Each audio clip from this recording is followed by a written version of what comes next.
Presiden Amerika Serikat, Donald Trump, mengklaim kapal induk AS berhasil menghadapi serangan besar dari Iran.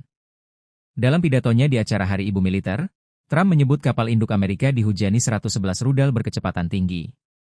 Namun menurutnya, seluruh rudal berhasil ditembak jatuh sebelum mendekati target. Trump bahkan menyatakan puing-puing rudal dan armada Iran kini berada di dasar laut. Pernyataan ini muncul di tengah laporan bahwa Washington dan Teheran semakin dekat menuju kesepakatan untuk mengakhiri konflik. Trump mengatakan jika Iran menyetujui poin-poin yang telah dibahas, maka operasi Epic Fury akan berakhir dan Selat Hormuz kembali dibuka untuk semua pihak.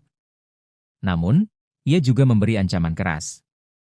Trump memperingatkan bahwa jika kesepakatan gagal tercapai, pemboman dengan intensitas lebih besar bisa kembali dilakukan.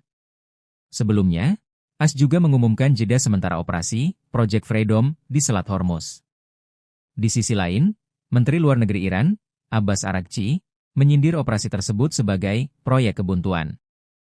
Saat ini, ribuan kapal masih terjebak di kawasan Teluk akibat blokade dari kedua pihak.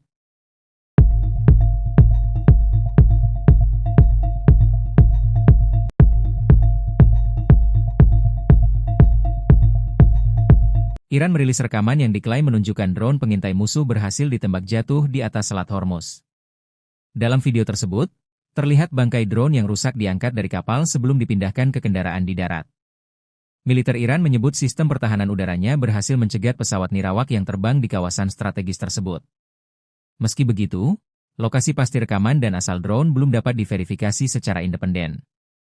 Insiden ini terjadi di tengah meningkatnya ketegangan antara Iran dan Amerika Serikat, sekaligus di saat negosiasi kedua negara disebut mulai menunjukkan kemajuan.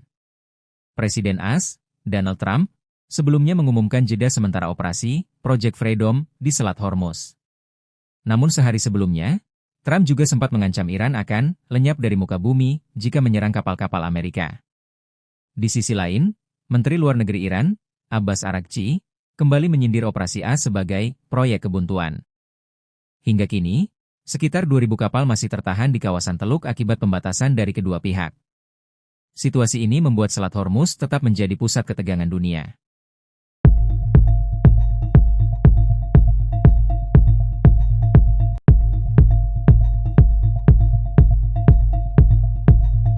Iran secara tegas menyebut proposal perdamaian yang diajukan Amerika Serikat masih jauh dari kata masuk akal.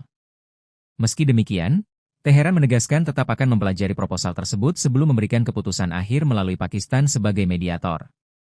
Juru bicara Kementerian Luar Negeri Iran, Esmail Bagaei, mengatakan pemerintah Iran tidak akan terburu-buru mengambil keputusan.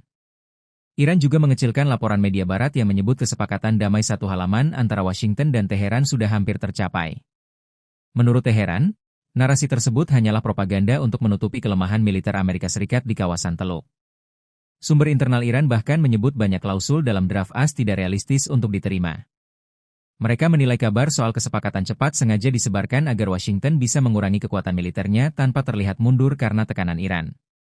Sementara itu, Presiden AS, Donald Trump, terus mengklaim peluang tercapainya kesepakatan damai sangat besar. Namun hingga kini, perbedaan soal program nuklir Iran dan situasi di Selat Hormuz masih menjadi hambatan utama negosiasi kedua negara.